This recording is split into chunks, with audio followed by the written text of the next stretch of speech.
اور اس یقین کے ساتھ چلتے رہتے ہیں کہ ہمارا اللہ ہمارے لیے کچھ بھی برا نہیں کرے گا، پھر دیکھنا سب اچھا ہوتا جائے گا۔ وہ چپ ہو گئی، لیکن اس کے انداز سے لگ رہا تھا کہ وہ کاشف کی باتوں سے متفق نہیں ہوئی۔ سر آپ کا آنا بہت ضروری ہے، اگر آپ نہ آئے تو آرڈر کینسل ہو جائے گا۔ آپ جانتے ہی ہیں کہ وہ کلائنٹ ہمارے بس کا نہیں ہے، اس کے ساتھ آپ ہی ڈیلنگ کر سکتے ہیں۔ سیکرٹری اصرار کر رہا تھا۔ میں نہیں آ سکتا۔ مسٹر رندھاوا نے فون آف کر دیا۔ ہینا کی کال سنتے ہی وہ فوراً پولیس اسٹیشن پہنچے تھے۔ ان کی توقع کے مطابق پولیس نے ان کو موصول ہونے والی کال سن لی تھی اور لوکیشن بھی ٹریس کر لی تھی۔ اب وہ بس نکلنے ہی والے تھے۔ میں بھی آپ کے ساتھ چلوں گا۔ نہیں، آپ یہیں رکیں، ہم ابھی واپس آ کے آپ کو بتا دیں گے۔ ایس ایچ او نے ان کو روک دیا۔ آفیسر، ایک اور بات، مجھے یہی لگتا ہے کہ ہینا سے کسی نے فون کروایا ہے۔ یہ آپ کیسے کہہ سکتے ہیں؟ ایس ایچ او نے سوال کیا۔ اس کے بات کرنے کا انداز ایسا نہیں تھا جیسے وہ کرتی ہے۔ وہ کوئی اور لڑکی بھی تو ہو سکتی ہے۔ کیا آپ کو یقین ہے کہ وہ ہینا ہی تھی؟ جی آفیسر، وہ ہینا ہی تھی۔ اس کی آواز پہچاننے میں مجھے کوئی غلطی نہیں ہو سکتی۔ ان کا انداز یقینی تھا۔ چھاپا مار ٹیم روانہ ہو چکی تھی اور وہ وہیں بیٹھ گئے۔ جب سے ہینا گم ہوئی تھی وہ آفس نہیں گئے تھے۔ کام چل رہا تھا، لیکن کئی بار ان کی عدم موجودگی کے باعث نقصان ہو چکا تھا۔ انہیں اس نقصان کی پرواہ بھی نہیں تھی۔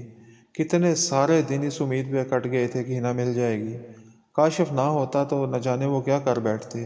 اس کی موجودگی انہیں اچھی لگتی تھی۔ کوئی تو ان کے دکھ میں برابر کا شریک تھا۔ گھنٹوں ان کے پاس بیٹھا رہتا۔ ہینا کی باتیں وہ اسے کرتے تھے، کیونکہ ان کے بعد اگر کوئی ہینا کو چاہتا تھا تو وہ کاشف ہی تھا۔ اس سے مل کے بات کر کے اپنائیت کا احساس ہوتا تھا۔ لگتا تھا کہ جیسے اسے وہ بہت پہلے سے جانتے ہیں۔ ہینا سے بات کر کے بھی انہیں یقین نہیں آ رہا تھا۔ لگتا تھا کہ جیسے کوئی خواب دیکھ رہے ہیں۔ اتنے دنوں بعد ہینا کا فون، اور وہ کہہ رہی تھی کہ اپنی مرضی سے کہیں گئی ہے۔ ایسا نہیں ہو سکتا۔ ضرور کسی کے دباؤ میں آ کے ایسا کہہ رہی ہوگی۔ اس سے بات کر کے وہ خوش تو تھے کہ وہ ٹھیک ہے، لیکن کچھ عجیب سا بھی فیل ہو رہا تھا۔ ہینا ان کو ہمیشہ پاپا کہہ کے مخاطب کرتی تھی، لیکن فون پہ وہ ڈیڈی کہہ رہی تھی۔ لازمی بات ہے اس کے پاس کوئی موجود تھا، اور وہ ایسا کہہ کے ان کو بتانا چاہتی تھی کہ وہ یہ سب کچھ اپنی مرضی سے نہیں کہہ رہی۔ کیا ہینا مل جائے گی؟ کیا پولیس والے اسے ڈھونڈ لیں گے؟ کہیں اسے کوئی نقصان نہ پہنچ جائے؟ دل فکر مند تھا۔ وہ ساتھ جانا چاہتے تھے، لیکن ایس ایچ او نے انہیں وہیں انتظار کرنے کے لیے کہا تھا۔ سوچ رہے تھے کیا پتہ ہینا کو وہ ساتھ ہی لے آئیں۔ مایوسی کے اندھیرے میں امید کی کرن چمکی تھی۔ وہ خود کو بہتر محسوس کر رہے تھے۔ دل کی دھڑکن تیز تھی۔ انہوں نے کاشف کو بھی فون کر دیا۔ تھوڑی دیر بعد وہ بھی وہیں پہنچ گیا۔ کیا ہوگا؟ پولیس آئی نہیں ابھی تک؟ نہیں، ابھی تک تو نہیں آئے۔ اللہ خیر کرے انکل، آپ فکر نہ کریں، ہینا مل جائے گی۔ وہ بھی خوش تھے۔ اتنے بہت سارے دنوں بعد یہ تو پتہ چل گیا تھا کہ ہینا زندہ ہے، ورنہ دل میں طرح طرح کے خیال آتے رہتے تھے۔ ہینا کے دو چاہنے والے ایک ساتھ اس کے لیے دل ہی دل میں دعائیں کر رہے تھے، اور اس کے آنے کا انہیں بڑی شدت سے انتظار تھا۔ 2 گھنٹے کے جاں غسل انتظار کے بعد پولیس کی پارٹی واپس آئی۔ لوکیشن کسی گاؤں کی تھی اور وہاں سے ان کو کچھ نہیں ملا تھا۔ مجرم بہت چالاک ہے۔ سم نمبر بھی کسی اور کے نام پہ رجسٹرڈ تھا۔ اس نے کال گاؤں سے کی تھی۔ عینی شاہدین نے بتایا کہ گاڑی کچھ دیر وہاں کھڑی رہی تھی اور اس کے بعد چلی گئی۔ لگتا ہے آپ سے بات کروانے کے لیے وہ گاڑی میں ہینا کو وہاں لے کے آیا تھا۔ آپ فکر نہ کریں، ہم جلدی مجرم تک پہنچ جائیں گے۔ کوئی نہ کوئی غلطی وہ ضرور کرے گا۔ ایس ایچ او نے انہیں تسلی دی۔ وہ اٹھ کھڑے ہوئے۔ ہینا خوش تھی اور بے چین بھی۔ پاپا سے بات ہو گئی تھی۔ اتنے دن بعد ان کی آواز سنی تھی، اور اب اسے تسلی تھی کہ ہو سکتا ہے پاپا کی لائن کو پولیس ٹریس کر رہی اور وہ اس تک پہنچ جائیں۔ اتنے دنوں بعد کھلے آسمان کو دیکھا تھا۔ اس ساری صورتحال سے سمجھوتا کر لیا تھا اس نے، لیکن کاشف کا خیال آتے ہی دل بری طرح سے بے چین ہو جاتا تھا۔ کیسے کروں، کیسے اس دل سے بے وفا کو نکالوں؟ اسے دیکھ کے پھر سے دل دکھا تھا۔ اسے کوئی پرواہ ہی نہیں میری، اور میں پھر اسی کے بارے میں سوچے جا رہی ہوں۔ اسے بھول کیوں نہیں جاتی؟ پہلے طارم اور اب تانیہ۔ پاپا ٹھیک ہی کہتے تھے، انسان کی عادتیں تبدیل نہیں ہوتی، فلرٹ ہمیشہ فلرٹ ہی رہتا ہے۔ اس نے بنا سوچے سمجھے ہی اسے اپنا سب کچھ جان لیا تھا، اپنی امیدیں اس سے وابستہ کر لی تھیں۔ اگر پتہ ہوتا کہ پیار اتنا درد دے گا تو کبھی پیار کرتے ہی نہ، لیکن آنے والے وقت کا کسے پتہ ہوتا ہے؟ پتہ ہوتا تو انسان پہلے ہی کوئی تدبیر کر لیتا یا اس راستے پہ نہ چلتا۔ دروازہ کھلنے کی آواز آئی۔ کوئی آ رہا تھا۔ کیا یہ پولیس ہوگی؟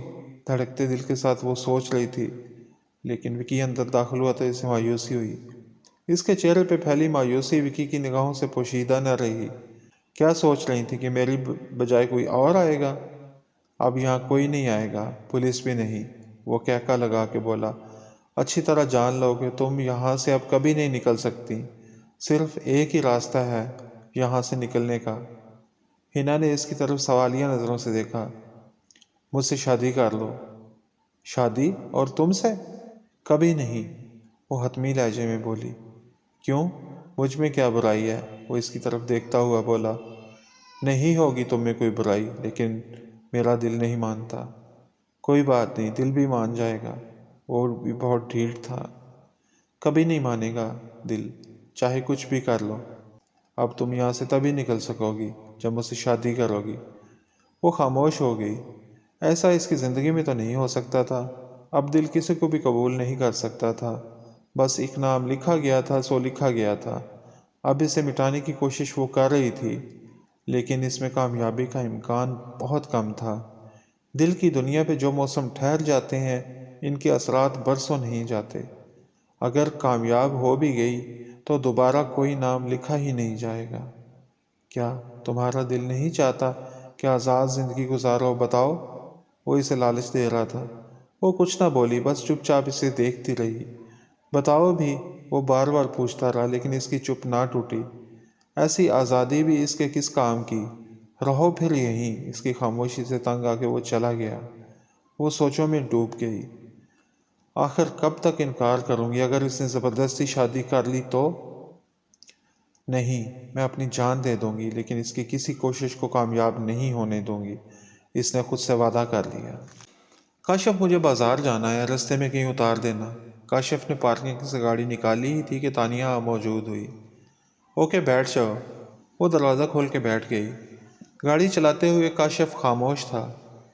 کاشف، ہنا اگر تمہیں اتنا چاہتی ہوتی تو کبھی چھوڑ کے نہ جاتی، وہ بول پڑی۔ نہیں، ہنا کے ساتھ ضرور کوئی حادثہ پیش آیا، ورنہ وہ ایسے کہیں نہیں جا سکتی، وہ یقین سے بولا۔ بہت یقین ہے تمہیں ہنا پہ؟ ہاں، بہت زیادہ۔ اتنا یقین مجھے خود پہ نہیں ہے جتنا اس پہ ہے۔ جب زیادہ یقین ہو تو یقین ٹوٹ جاتا ہے۔ مجھے بھی سرمد پہ یقین تھا کہ کبھی نہ کبھی میرا ہو جائے گا، لیکن اس نے میرا یقین توڑ ڈالا۔ پیار میں دل ٹوٹ جائے تو جینے کا کوئی راستہ ہی نہیں بچتا۔ اس کی آنکھوں سے آنسو نکل آئے۔ تانیہ، پلیز چپ ہو جاؤ۔ کیا پتا وہ دل سے تمہیں چاہتا ہو۔ اگر چاہتا ہوتا تو بتا دیتا۔ تم بھی تو ہنا کو چاہتے ہو، تو کیا چھپایا اس سے؟ تانیہ، وہ کسی اور کو چاہتا ہوگا۔ نہیں، ایسا ہوتا تو بھی مجھے پتا ہوتا۔ یہاں پاس گاڑی روک دو۔ کاشف نے گاڑی روک دی۔ تانیہ گاڑی سے نکلی اور سڑک کراس کر کے نہر کی طرف جانے لگی۔ کاشف کو اس کا انداز مشکوک لگا۔ وہ بھی گاڑی سے نکل کے اس کے پیچھے لپکا۔ وہ نہر کے کنارے پہنچ چکی تھی۔ آنکھیں بند کر کے کودنے ہی والی تھی کہ کاشف نے اسے تھام لیا۔ ایک لمحے کی بھی تاخیر ہو جاتی تو وہ نہر میں گر چکی ہوتی۔ چھوڑو مجھے نہیں جینا، وہ مزاحمت کرنے لگی۔ راہگیر رک کے دیکھ رہے تھے۔ تانیہ، ہوش کرو، دیکھو سبھی دیکھ رہے ہیں، پاگل مت بنو، ایسے تماشا بن جائے گا۔ وہ اسے زبردستی کھینچ کے گاڑی کے پاس لے آیا۔ چلو اندر بیٹھو۔ تانیہ نے ایک نظر اسے دیکھا اور گاڑی میں بیٹھ گئی۔ کاشف ڈرائیونگ سیٹ پہ بیٹھا اور اس نے گاڑی آگے بڑھا دی۔ تانیہ سر جھکائے بیٹھی تھی۔ زندگی اتنی سستی نہیں ہے، حرام موت مرنے کا کوئی فائدہ نہیں ہے۔ دنیا میں بھی انسان بزدل کے نام سے پکارا جاتا ہے اور آخرت بھی خراب کر لیتا ہے۔ کاشف، نصیحت کرنا دنیا کا آسان ترین کام ہے۔ تم اگر کسی کو چاہتے اور وہ تم سے جان چھڑاتا تو میں دیکھتی کہ تم کیسے رہتے ہو اس کے بن۔ میں رہ لیتا، اس کی طرف کبھی پلٹ کے نہ دیکھتا۔ جو ہمارے لیے نہیں بنا ہوتا، اس کے پیچھے وقت ضائع کرنے کا کوئی فائدہ نہیں ہوتا۔ اس کا لہجہ پرسکون تھا۔ تم پہ گزری نہیں نا، اس لیے ایسا کہہ رہے ہو۔ پیار بہت برا ہوتا ہے۔ کیوں ہوا مجھے پیار؟ وہ دکھ کی کیفیت میں تھی۔ پیار کو برا مت کہو، وہ دھیمے سے بولا۔ کیوں نہ کہوں، اس پیار نے تو مجھے دکھ کے سوا کچھ بھی نہیں دیا۔ وہ اس کی طرف دیکھ کے خاموش ہو گیا، پھر دھیرے سے بولا، خدا جس پہ مہربان ہوتا ہے اس کے دل میں پیار ڈال دیتا ہے۔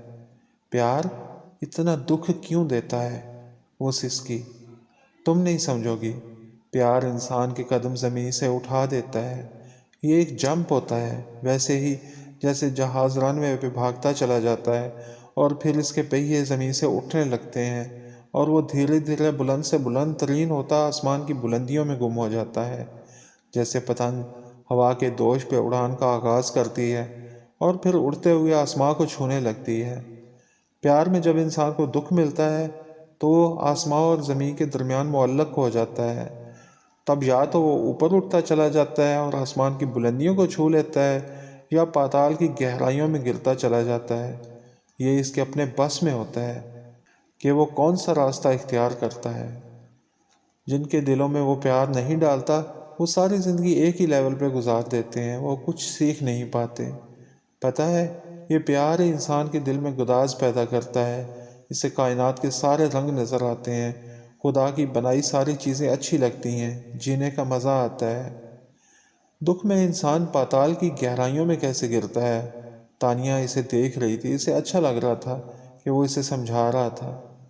دکھ میں انسان جب مایوس ہوتا ہے، ساری امیدیں ختم کر کے روتا تڑپتا ہے، یہ سوچتا ہے کہ اب زندگی میں کچھ بھی باقی نہیں رہ گیا، آنے والی خوشیوں کا نظر انداز کرتا ہے، خدا سے شکوے کرتا ہے کہ اس کے ساتھ برا کیوں کیا، لوگوں کو الزام دیتا ہے جو اسے چھوڑ کے چلے گئے، ان کی یاد میں اپنا حال خراب کرتا ہے، غصے اور نفرت کو دل میں جگہ دے دیتا ہے، تو اس کے زوال کا آغاز ہو جاتا ہے اور وہ آسمان سے پاتال کی گہرائیوں میں اترتا چلا جاتا ہے۔ اور جو لوگ ہر دکھ پہ راضی رہتے ہیں اور یہ سوچتے ہیں کہ اللہ ان کے ساتھ کبھی برا نہیں کر سکتا، جو ہوا اس میں کوئی نہ کوئی بہتری ضرور ہوگی، ہر حال میں وہ اللہ کا شکر ادا کرتے ہیں، ان کے ساتھ سب اچھا ہی ہوتا رہتا ہے، وہ اللہ سے زیادہ قریب ہوتے جاتے ہیں، اپنے دکھ تکلیفیں صرف اسے ہی بتاتے ہیں، وہ اس قدر بلند ہو جاتے ہیں کہ ایک وقت آتا ہے ان کو چھوڑنے والا ان کا مقام دے کے پچھتاتا ہے، تو وہ مجھے کیوں نہیں چاہتا۔ وہ شاکی تھی، اس کو افسوس ہوا بھی تو میں نہ رہی تب تک، تو اس کا کیا فائدہ۔ وہ بہت نا امید تھی، میرا دل کیوں نہیں سمجھتا، کیوں اسے یاد کرتا ہے۔ سب ٹھیک ہو جائے گا، تم صبر کرو۔ وہ خاموش ہو گیا۔ ایک لینڈ کروزر نے اسے کراس کیا، کاشف کا دل بہت تیزی سے دھڑکا۔ ایسا تو تب ہوتا تھا جب ہنا پاس ہوتی تھی۔ اس نے چونک کے ادھر ادھر دیکھا لیکن وہ کہیں نہیں تھی۔ اس نے گاڑی روک لی اور گاڑی سے باہر نکل آیا، چاروں طرف دیکھتا رہا لیکن ہنا کہیں نہیں تھی۔ کچھ دیر ادھر ادھر دیکھنے کے بعد وہ واپس لوٹ آیا۔ کیا ہوا کاشف؟ تانیہ اس سے مخاطب تھی۔ کچھ نہیں، بس ایسے ہی۔ وہ مایوس ہو کے گاڑی میں بیٹھ گیا۔ پہلے نگاہیں دھوکہ دیتی تھیں، اب دل بھی دھوکہ دے رہا ہے۔ تانیہ اس کی جانب دیکھ رہی تھی۔ اسے کاشف کا روکنا اچھا لگا تھا، اس کا لمس، اس کا انداز، اپنائیت۔ وہ اسے اہمیت دے رہا تھا، اسی لیے اسے بچایا، اور اب اسے مشورے دے رہا تھا۔ نہر میں کودنے کا اس کا کوئی ارادہ نہیں تھا۔ مایوس تو تھی لیکن اتنی بھی نہیں کہ جان ہی دے دیتی۔ وہ بس دیکھنا چاہتی تھی کہ کاشف اسے روکتا ہے یا نہیں۔ اسے یقین تھا کہ کاشف اسے روک لے گا، اور یہی ہوا بھی، کاشف نے اسے روک لیا تھا۔ دل کی دھڑکن رنگ بدل رہی تھی۔ کاشف اس کی کیفیت سے انجان تھا اور وہ چپکے چپکے اسے دیکھے جا رہی تھی۔